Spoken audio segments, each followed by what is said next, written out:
queria, Rodrigo, que a gente falasse um pouquinho sobre um tema que acontece um pouquinho antes, que é sobre Zípora. Porque fala-se muito pouco sobre Zípora. Mas Zípora, que é a esposa de Moisés, ela salva a vida dele no deserto, né, nesse caminho aqui. E eu queria que você falasse um pouquinho sobre isso, porque eu fui pesquisar um tempo atrás sobre essa relação das esposas, né, dos grandes patriarcas, dos grandes nomes bíblicos, que aparece muito menos do que os próprios nomes em si, né? E aqui uma das únicas, ou talvez a única história que aparece ali de Zípora, fora quando eles se conheceram, é exatamente sobre o momento onde ela salva a vida dele. E se ela não tivesse salvado a vida dele, ele não teria salvado 1 milhão de pessoas, né? Pelo menos. Então, conta um pouquinho pra gente sobre o que acontece e qual que é o real significado de ela ter circuncidado o filho, né? Aliás, Isso daqui ela não queria. Ela não queria circuncidar o filho, né? Exato. Conta pra gente isso aqui. Isso aqui é justamente um pouco antes deles voltarem para o Egito. Deus falou o seguinte: olha, Moisés, deixa eu pegar lá atrás então. Zípora salva a vida de Moisés, dá um lar para ele, dá dignidade para ele, dá um novo começo para ele. Dá amor. Dá amor. Tanto é que ele fica feliz ali. Ele vira realmente um pastor de ovelhas, cuidando ali da família dele. Então, aí ela teve um papel proeminente. Mas olha que interessante. Lá ela teve dificuldade de aceitar o plano de Deus. Então, nós temos que entender que toda a história bíblica, todas que contamos até agora, não excetuando a de Jesus, ela também tem por detrás das cortinas um conflito cósmico entre o bem e o mal, onde agentes do bem e do mal estão duelando pelos seres humanos. Tá certo? E a Bíblia nos mostra, às vezes, o descortinar disso.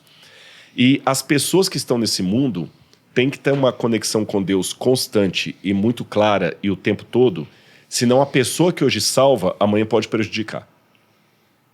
Quando Moisés chegou em casa, a Bíblia não diz isso diretamente, estou lendo das entrelinhas. Zípora, eu vou ter que voltar para o Egito. Você está ficando louco? Você não falou que você saiu de lá? Pois é, mas Deus apareceu para mim lá no deserto. Eu vou ter que voltar para lá. Ela talvez deve ter chorado. E até um primeiro momento, normal, como qualquer mulher. Não quero perder meu marido. Que situação é essa? E eu falei, tem mais. Deus falou que antes que eu fosse, eu deveria tornar os nossos filhos hebreus. Eu tenho que circuncidá-los, porque essa foi a aliança que Deus fez com Abraão lá atrás. E se eu vou como líder, eu tenho que dar o exemplo em tudo. Inclusive com a minha família.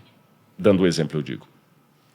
Aí ela pegou e falou assim, você não pode fazer isso não, você não pode fazer isso. Ela falou, eu tenho que ir. Aí Deus até falou que se ele não fosse, ele mataria o nosso primogênito. Aí diz o capítulo 4, verso 24. Estando Moisés no caminho, o Senhor o encontrou e quis matá-lo.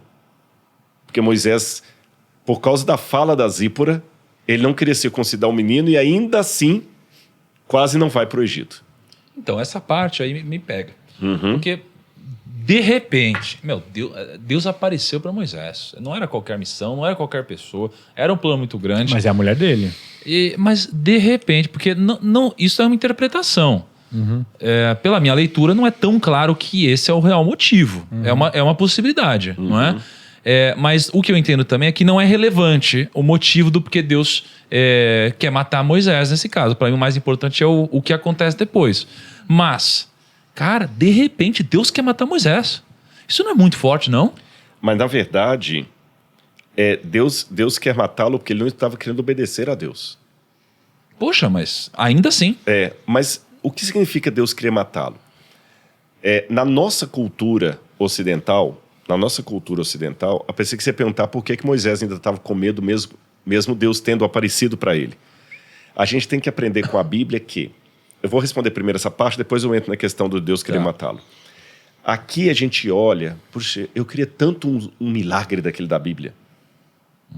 Se eu visse o mar se abrindo, eu não ia ter medo. Eu não ia ter... Por que Deus hoje não age como agiu nos tempos antigos? Justamente para fortificar a nossa fé.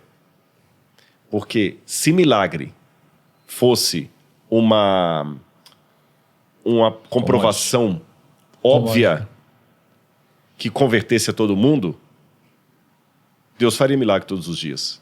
Mas a prova maior que milagre não leva ninguém à salvação é que mesmo diante da sarça ardente, Moisés temeu, mesmo diante do Mar Vermelho se abrindo, o povo adorou o bezerro de ouro. É verdade. Então o milagre é mais ou menos... O milagre na vida do crente é mais ou menos como o dinheiro na vida de alguém de empreendedor.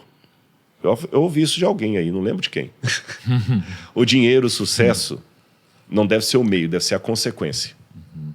Tô certo? Sim. O dinheiro, o sucesso não é o meio. Se você quiser entrar no mundo dos negócios, porque você quer ganhar dinheiro, você pode começar pelo motivo errado e não vai dar certo. Você tem que ser competente naquilo que faz e o dinheiro e o sucesso vão vir como consequência. Você tem que aceitar a vontade de Deus pela fé e os milagres vão vir como consequência e não como motivo para você acreditar. Tá certo? Não é o dinheiro que faz você ficar rico. É a riqueza que te faz ter mais dinheiro. É o espírito de ser rico, não é o dinheiro que vai... Porque, tanto é que não é, fazendo um parênteses, que tem gente que ganha na loto, ganha dinheiro e ele perde com 8 meses. Total. E fica mais pobre do que antes. Então, não é o dinheiro que vai trazer a riqueza para você. É você que vai atrair o dinheiro com o seu espírito de riqueza. Não sei se está fazendo sentido o que eu estou dizendo. O milagre é a mesma coisa. Então, Moisés tinha que, pela fé, entender a vontade de Deus como nós hoje. E por que Deus queria matá-lo? Bom, na nossa cultura ocidental, a gente não entende esses atos mais radicais de Deus. Mas Deus age com a cultura do Oriente Médio. O Oriente Médio, o pessoal era mais seco mesmo. Era desse jeito. Se eu coloco uma comparação para o pessoal entender, essa atitude de Deus de matar Moisés é como se estivesse treinando Moisés para o que ele havia de enfrentar. Como é que você treina um soldado para a guerra? Jogando xadrez com ele? Ou botando dentro de uma barraca e jogando gás lacrimogêneo lá dentro? Lembra do Tropa de Elite? Pede para sair, pede para sair. A gente conhece, né? Por quê? Vocês conhecem, eu imagino o que você está falando aí. Entendeu? Por que aquilo ali? E não, é verdade. Você falou da experiência que você teve, não deu detalhes, mas dá para a gente ter uma ideia. Essa experiência que vocês passaram espiritual, o cara bota você para ralar ali, para te desestruturar mesmo e te preparar para uma outra batalha. Sim. Então Deus estava preparando Moisés mesmo, sabe? É igual o pugilista, vai lá, ó, começa a bater em você, começa a fazer, paga 10 flexões agora. Eu tô com raiva de você, isso mesmo. Quanto mais raiva você tiver, mais você vai tirar o que eu quero. Moisés, eu não tô para brincadeira. Eu não tô para brincadeira. Eu fiquei conversando com você numa boa, você só ficou dando desculpa. Eu apresentava, eu quebrava aquela barreira, você me dava outra desculpa para não ir. Eu quebrava. Agora é a sua mulher. Eu vou matar você. Não, senhor, não, tá bom, agora eu vou. Sabe aquele cara que todo dia você fala assim, você vai acordar, não, só mais 10 minutinhos, só mais 10 minutinhos. Um dia pro bem dele, você joga uma bacia de água gelada nele para ele acordar da cama logo. Foi isso que aconteceu. Por isso que Deus queria... Mas quem circuncidou o filho foi a Zípora, não foi ele. Sim, mas a pedido de Moisés. Tanto é que ela fala assim, quando ela vai circuncidar... Vamos ler esse negócio aí, Rodrigo. Olha não tô aqui, ó. seguro disso. Eu vou ler para você aqui, ó. Êxodo, capítulo 4. 24, 26. Exatamente. Então Deus... estando Moisés no caminho, numa estalagem, o Senhor encontrou e quis matá-lo. Zípora pegou uma pedra afiada, cortou o prepúcio do seu filho e com ele tocou os pés de Moisés e disse: sem dúvida, você é para mim um marido de sangue. Assim o Senhor o deixou. Ela disse: marido de sangue, por causa da circuncisão. Deixa eu fazer uma pergunta. Ela estava ouvindo a conversa ou... A Bíblia não deixa claro isso Porque aqui. parecia um ato de tipo assim, pô, ela vai matar meu marido, deixa eu resolver esse negócio logo. Pega a faca e... Mas para ela resolver esse negócio, pega a faca, é porque antes Deus havia provavelmente dado essa ordem para Moisés. Você vai ter que circuncidar o seu filho. Mas eu estou numa tradução aqui, Rodrigo, que diz assim que quando diz que o Senhor foi ao encontro de Moisés e procurou matá-lo, pode ser que Moisés, na verdade, seja o filho de Moisés e procurou matá-lo. Olha, tá na tradução assim? Tem uma pequena, um pequeno, onde diz ou tem Moisés ou do filho de Moisés. Na minha Bíblia aqui está Moisés. Eu desconheço essa variante. Eu desconheço essa variante. Eu posso dar uma olhadinha no hebraico aqui depois. A gente dá uma olhada. Mas o que você está dizendo ok, o que aconteceu aqui então foi quase que um teste do que estava por vir, uma lapidação para que Moisés pudesse entender a gravidade do que estava acontecendo. Exatamente. E aí ele que pediu para Zípora para fazer isso. A Bíblia não diz isso claramente, mas poderia falar assim, sabe aquele negocinho? Tá aqui, ó, tá feito. Entendi. Por que eu pedi pra gente focar nisso? Porque a minha interpretação era outra. A minha interpretação era assim, quem salvou a vida dele foi a esposa. Entendeu? Que vendo que ele não fez o que ele deveria ter feito, ou seja, ele não firmou a aliança que existia entre Deus e os ascendentes, Deus veio ao encontro dele para matá-lo. Porque ele não tinha essa aliança do próprio filho e se ele não fez com o próprio filho, vai levar todo o povo de Israel para a Terra Prometida? Não. E a esposa veio e falou, não, peraí, deixa eu salvar meu marido. E ela foi e fez o que ele deveria ter feito. Entendi. Para mim ela veio e assim, marido, você não vai fazer isso, deixa que eu faço. Pum, e salvou ele pelo amor, entendeu? Porque fazer isso com o filho não é algo tão simples na cidade. Pode ser. Talvez. A questão é que quando ela fala assim, sem dúvida você é para mim um marido de sangue por causa da circuncisão, pode por um lado interpretar como você está falando assim, já pensou se você não tivesse circundado o menino? Mas parece que ela está mais assim com raiva de Moisés. Muitos comentaristas pensam que porque ela não era hebreia. O costume de circuncidar não era dela. Havia no Egito o costume da circuncisão dos egípcios. Mas é por isso mesmo. Já que não era dela, é por isso que eu interpreto que ela fez isso por ele. Para salvá-lo. Porque assim, quando a gente vê outras passagens na Bíblia, tem uma coisa muito interessante que eu descobri, que é o seguinte, né? Quando Jesus cura o paralítico, diz assim, pela fé de seus amigos eu te curei, né? Então eu vejo que Jesus, ou Deus, funciona dessa forma. Ele opera dessa forma. Pela fé do outro você é curado. Tem estudo científico... Pode se dar essa leitura, sim. Pensando agora por esse lado, pode se dar essa leitura. Só queria confirmar que eu olhei no hebraico aqui, no hebraico está literalmente Vabakesh Hamitov, que significa que e Deus, o Senhor, né, Yahweh, Vabakesh Hamitov, o Senhor procurava matá-lo. Então não tem nada aqui no texto que dê a entender que seria o filho dele, não. Mas nem que seria ele também, né? Não, porque se matá-lo... Não, mas que antes fala Moisés. Fala que se o Senhor o encontrou no acampamento e veio e o Senhor encontrou, está falando sempre de Moisés. Toda coordenação ali.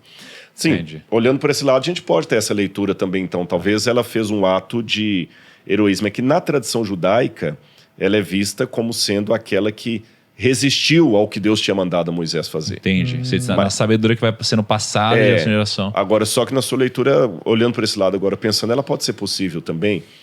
Na verdade, ela cumpre logo o que Deus mandou, para de enrolar. Sim. Então nós temos duas maneiras de ler o texto aqui. Porque não era a função dela fazer isso, era dele, né? Não, pensando bem, a gente pode, olhando do jeito que está aqui, há margem para as duas leituras, sim. Leitura A. Moisés ficou insistindo com ela, como ela não fazia. Quando Deus ia matar, aí ela pega e faz logo. Você é um homem de sangue. Estou fazendo. Que é o mais comum entre os comentaristas. E existe a possibilidade B, que na verdade ela falou assim, faz logo o que Deus está mandando. Você, para mim, é um marido de sangue. Parece que você está querendo atrair desgraça para nossa família, não obedecendo a Deus. Legal. Você gostou desse corte? Gostou do programa com o Rodrigo Silva? Então pegue esse recado aqui que ele é para você. Em julho, o Grupo Primo e a UNASP vão lançar uma pós-graduação em Interpretação Bíblica e Arqueologia das Escrituras, que vai ser liderada pelo Rodrigo Silva. Você vai ter a chance de aprender com profundidade sobre todos os principais livros da Bíblia e a interpretar os trechos mais importantes também. E também vai ter aula de Arqueologia Bíblica, onde vai conhecer os lugares no Oriente Médio por onde passaram Jesus e os seus apóstolos, tá? Além disso, os alunos dessa pós-graduação vão ter a chance de visitar o Museu de Arqueologia Bíblica, que fica no interior de São Paulo, guiado aqui pelo Rodrigo Silva. Você também vai ter a chance, a oportunidade de ficar amigo e se aproximar de um monte de gente que também tem interesse em aprender mais sobre a Bíblia no nosso grupo de WhatsApp. E tem mais, o aluno da pós-graduação que tiver mais de destaque que mais se envolver tiver as melhores notas, vai ganhar uma viagem para Israel com tudo pago. E é claro que você vai fazer essa viagem guiada pelo próprio Rodrigo Silva, que entende muito do assunto e vai lá desvendar todos os mistérios e toda a história por onde passou Jesus. Se você não quer perder essa chance de aprender mais sobre Bíblia com o próprio Rodrigo Silva, clica aqui no link da descrição do vídeo ou aponta aqui para o QR Code na tela e entre na nossa lista de espera e seja avisado da nossa primeira turma. E dia 15 de julho começa uma série de aulas gratuitas aqui do Rodrigo Silva. Você vai ter aqui uma série de aulas com uma mega profundidade sobre o assunto da Bíblia, certo? Link na descrição, QR Code na tela.